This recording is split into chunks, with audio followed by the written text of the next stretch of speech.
Welcome to Life, Death, and the Law, presented by the law firm of Beeson, Garner, and Hansen. Hosted by attorneys Shawn Garner and Adam Hansen. White came out and said, she's white. You know, she's our daughter, and we're white, and so she's white. She's coloring her skin and her hair, and she's not black. She's a good person, and, you know, all the policies that she's suggesting might be just fine, but she isn't black, for whatever that matters. And then everybody hated her for that. So, of course, what does she do? She goes back to teaching school, elementary school, and becomes a fans-only star. And so, you know, that's, I guess... Paying more than being an elementary school teacher out here. And that's what's fans only? OnlyFans? OnlyFans, okay, OnlyFans. OnlyFans, what's that? It's a porn site that you have to pay for. Oh my gosh, Shawn. And she's a school teacher, but the schools don't mind. The schools don't mind that her night job is to be a porn star and that her kids could potentially subscribe to her channel. And, you know, that is how she's redeemed herself, is going back and teaching elementary kids. This is a person that is deranged, you know, has faked her personality and wormed her way to the top by doing it, and now she's doing porn and teaching kids. So that's the world we live in. That's Rachel Dolezal, although she went by the name of Nkecha Diallo when she was the president of the NAACP. I think it's interesting, like, I think there's an inherent understanding that when you go for a diversity, like it originally was supposed to be diversity of thought, diversity of life experience. Mm-hmm. Those things are what brought value because you can look at a problem a different way. Your mind, you know, thinks differently based on your life experience.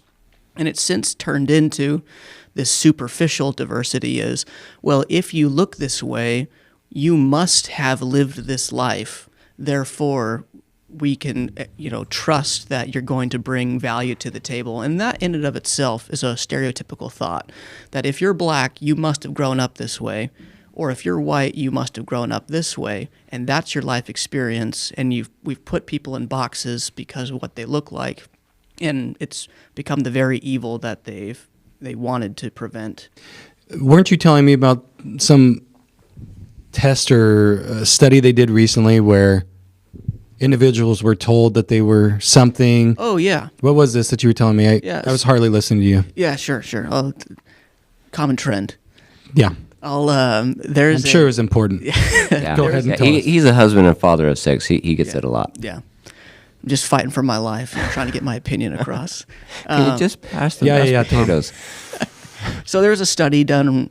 I don't know how recent it was. This is recent or not, but essentially they took a bunch of people and they put them into hair and makeup. The idea was they were going to disfigure their face, like put makeup scars on their faces.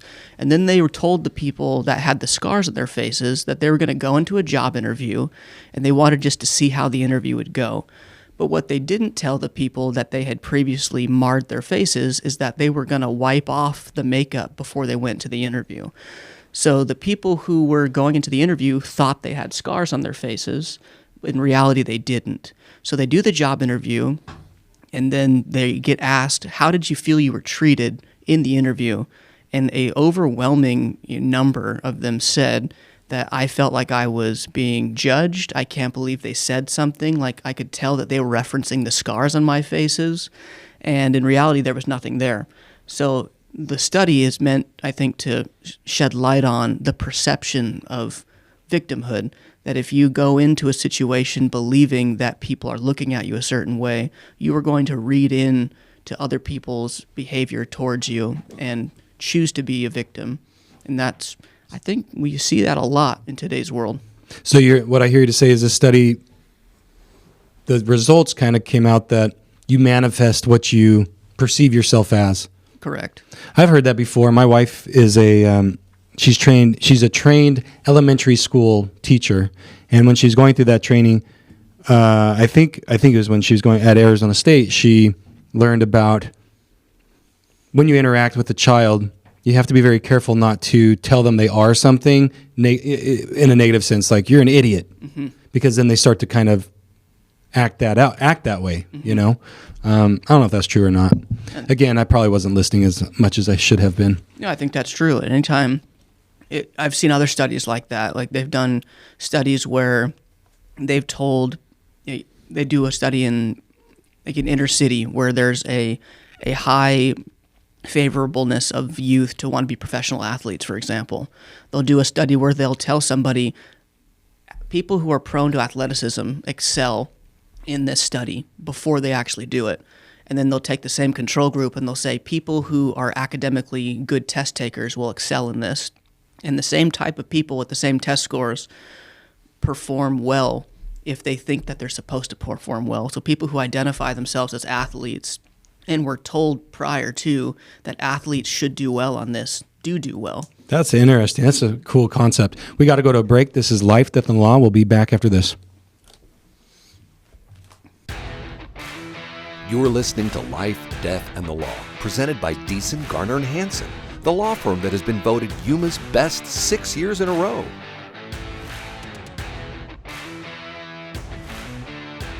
Welcome back to Life, Death, and Law. I'm attorney Adam Hansen. I'm in the studio today with the one and only, my partner in crime, Shawn Garner.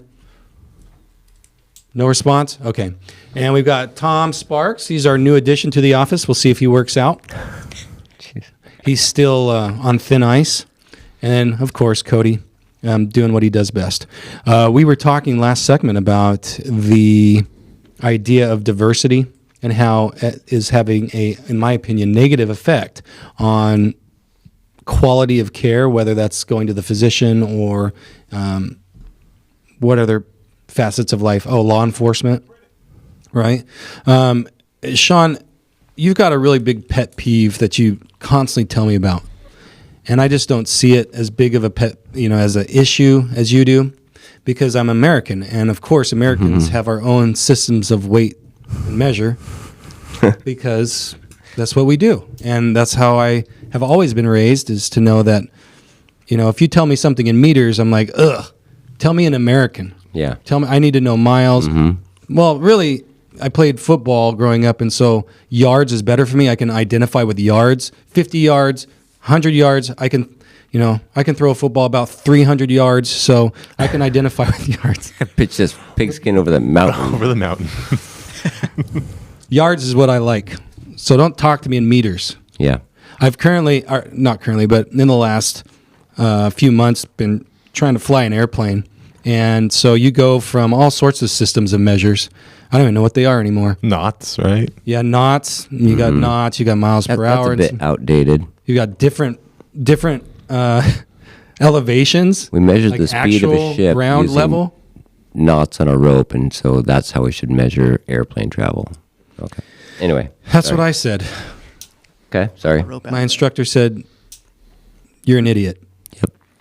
Anyway, I digress. Shawn, we recently saw some. This is pretty hilarious. If you have ever listened to the comedian Nate Bargatze, am I saying that right? That's how I say it. He's really funny, and we like him because he's a clean comedian. You don't get that very much anymore, and so it's really fun to listen to him because he's pretty clean and he's funny. he says things that it's like, oh yeah, I know. Like He's not funny just That's because he gives you that the like, ooh, that's kind of off colored, or that's a little too racist, or that's making fun of handicapped people. He just is funny because the stuff he comes up with is hilarious. And it's like normal daily living things, It's like, yeah, I can identify with that. And I think that's what's funny about it. That's what comedy is taking something that everybody's thinking and making light of it.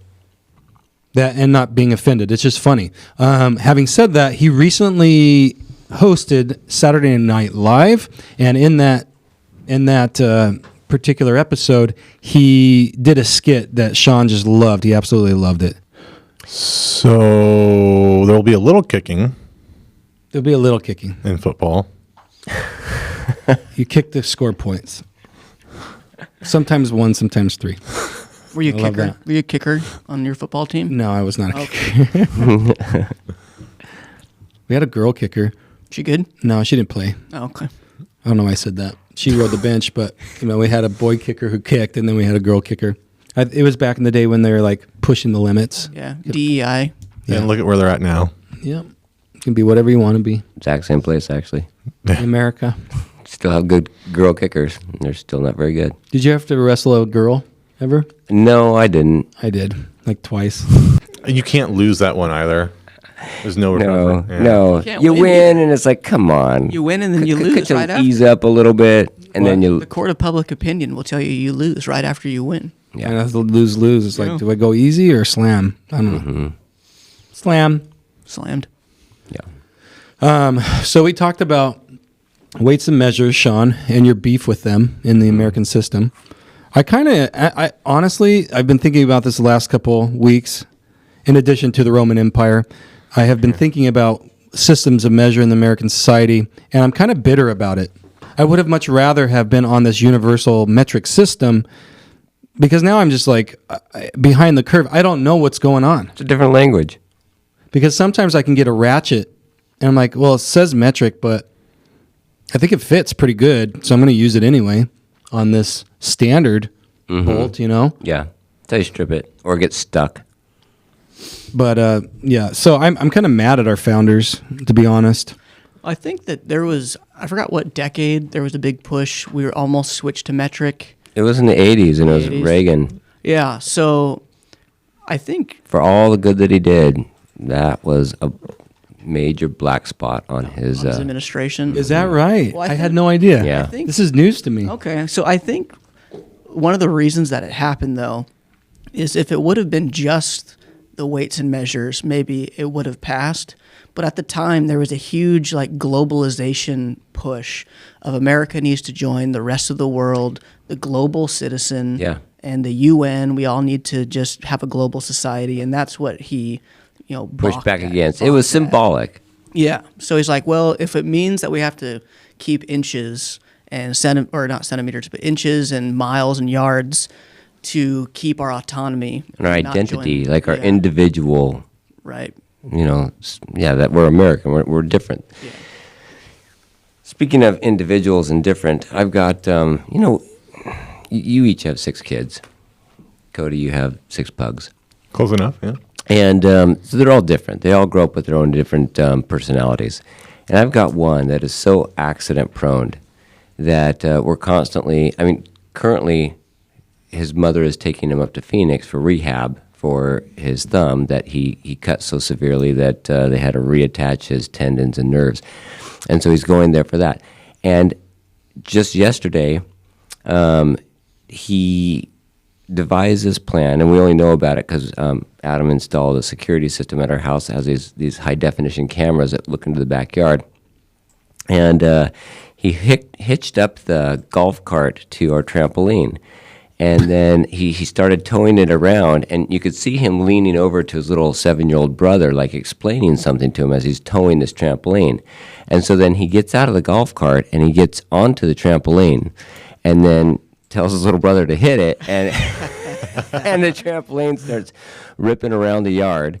And he's jumping, and the game is to try to keep up with the trampoline in between jumps. So as he is in the air, he's airborne. The idea is try not to land on the springs as this thing's moving around. And his mom catches it on the screen and runs out there and is like, "What the heck are you doing?" He's doing this while his arm is casted up on the eve of him going up to Phoenix for some rehab. So that's my child, and our gene pool probably shouldn't be perpetuated too much longer. Hey, we don't man. have kids like that. Darwinism is true. My lineage will be extinct in Yeah, the about Darwin Awards. 2 more generations. You should be happy he's not playing, he's not on a screen. He's outside playing with his brother. Yeah, there's the trade-off right there. Yeah. Yeah. Well, money, yeah. It costs you money. Yeah. What do you think about that as far as DNA goes? Like, having 6 kids, I've noticed that they're all different, and they have different, predispositions, and their personalities are different. Like we talk about, if you want to bring it into like a serious note, like we've got people in the law who seem to be re-offenders or something like that. Yeah. What do you think about the genetic disposition of, let's say, criminals or anybody else in society? So I think this is the classic question of Nature versus nature's nurture. versus, yeah. Or are you the product of your environment, or are you born this way? Yeah. Shawn has an opinion about that. You're born that way. You think so? Absolutely. I think it's both. I think you have a natural disposition, like you mentioned.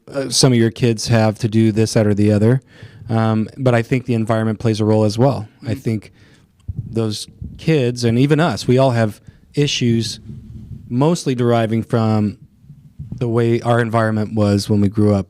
Probably our father.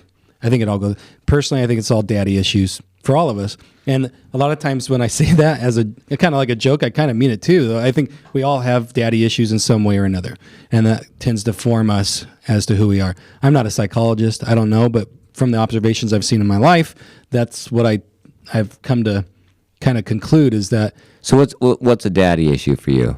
For me? Yeah. Well, I don't want to say it on air, but I will. Just kidding. No, I think why? I mean, you know my dad really well, Shawn. Your dad's an amazing guy. Yeah. I'm not saying that it doesn't mean because you say daddy issues it's either negative or positive. It could be negative, it could be positive. Okay, say a positive one. I think because of my dad's propensity for good and his charitable acts throughout my childhood and me witnessing that, I'm not a naturally inclined person to be charitable or to be service oriented, but because of him, I have found myself doing that naturally. Because meaning giving service naturally. If I see somebody needs service, I like to jump in and do that because that's what my dad did. I don't know. There might be a negative thing. I have to think about it, though. I can't think of anything off the top of my head. Well, fortunately, we have to go to break, so... Thank goodness it saved me. Saved by the bell. We'll be back after this. You're listening to Life, Death, and the Law, presented by Beeson, Garner, and Hansen, the law firm that has been voted Yuma's best 6 years in a row.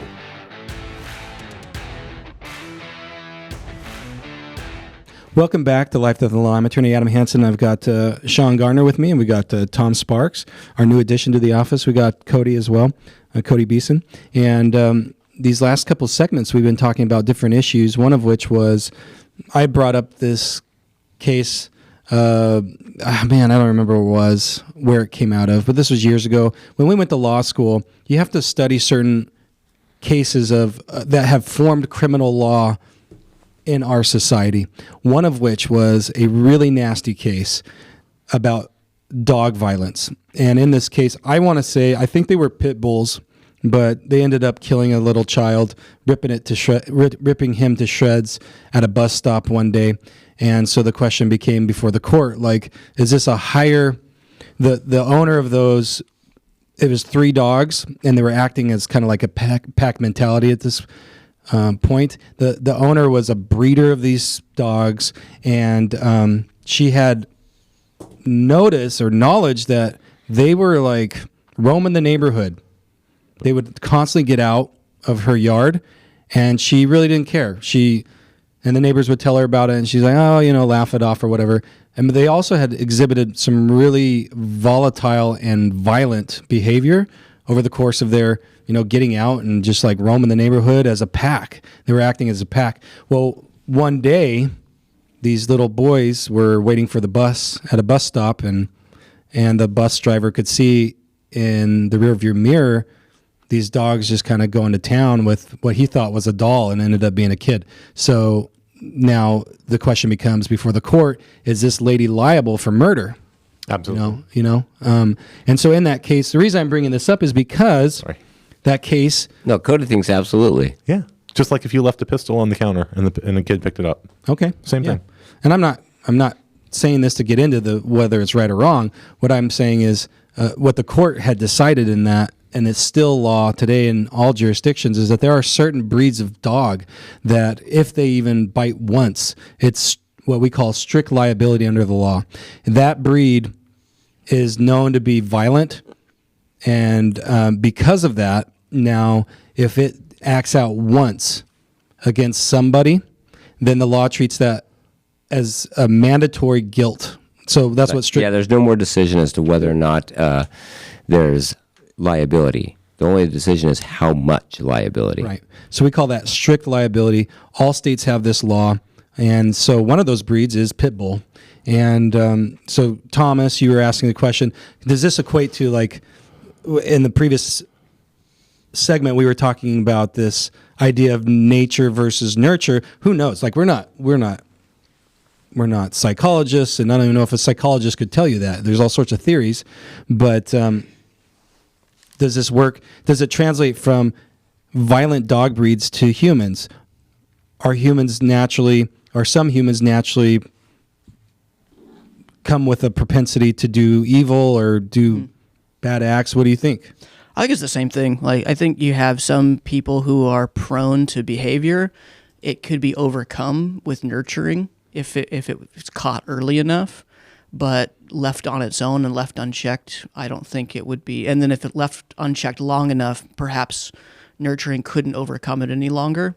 I think it could be the same thing with dogs. Like maybe pit bulls are prone to violence, but if they're nurtured in a loving family and taught not to be violent from when they're puppies, maybe it could be overcome, but who knows? So I have a family member that has a violent breed. In fact, you have to have a license to get a foreign breed from a place where I lived for a couple of years in Spain, and they're beautiful dogs. But the legend goes, before I even was married to my wife and knew of this family member, the legend goes when I was living over in these islands in Spain, they're called the Canary Islands, there's a breed of dog called the Presa Canaria. And the idea was that, or the legend goes, that when the Spaniards came down from mainland Spain, the Canary Islands are located off the west coast of the Sahara Desert of Africa. And it's just a chain of 7 different islands, basically sandbars that have been occupied over the course of our human history. Well, when the Spaniards landed there, there were these tall, blonde-haired, blue-eyed people, indigenous people.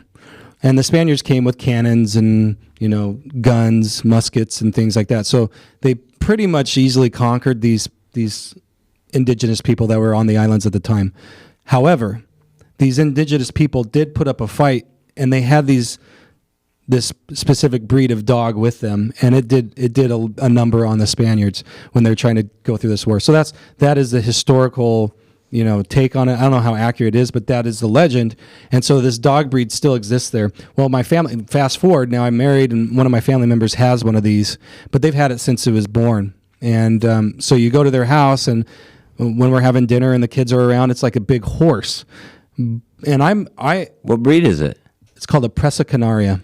Oh, sorry. It looks like a pit bull, but this thing is massive, and it's just a mastiff and a pit bull. Its head is like a horse. It's just huge, and I'm always a little reluctant about it because I lived in the islands and I experienced those. There's still a lot of native islanders that have these. It's kind of like a sense of pride, and they are meaner than all mean. Like you would walk by these yards and they'll come at you and just right at the gate.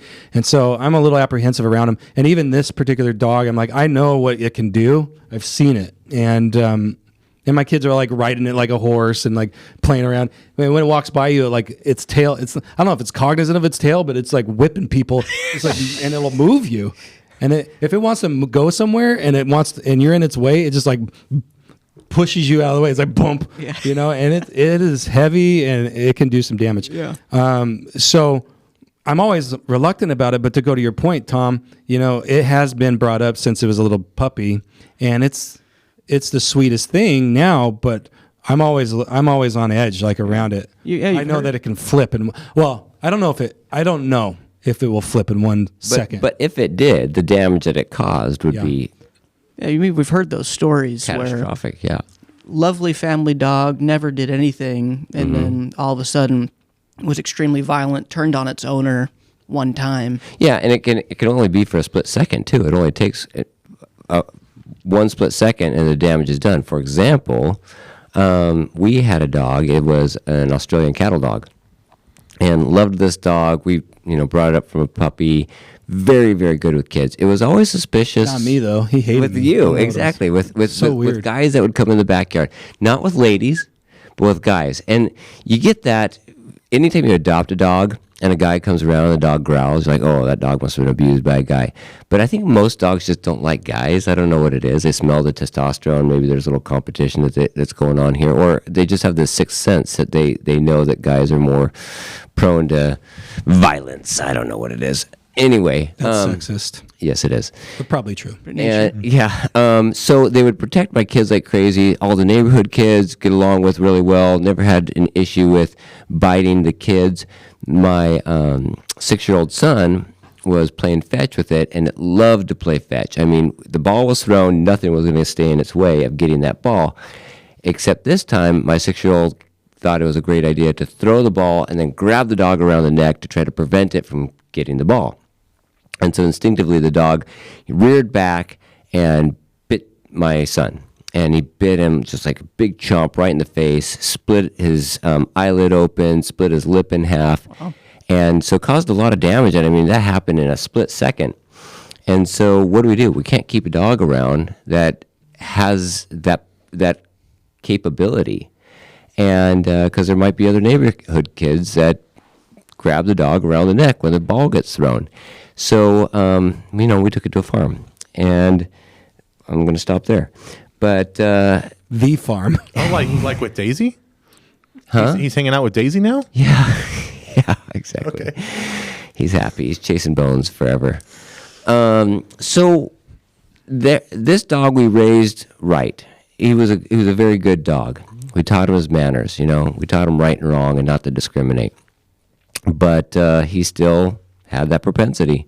So yes, absolutely for certain breeds. But I'll tell you, I worked as a vet tech for 2 years while I went through college, and the pit bulls that were brought in, I found to be very well mannered. Now there were exceptions. There were those that people would bring in. You could tell that they were breeding them to be like defense dogs to kind of guard their house, and they were muscular and kind of defensive.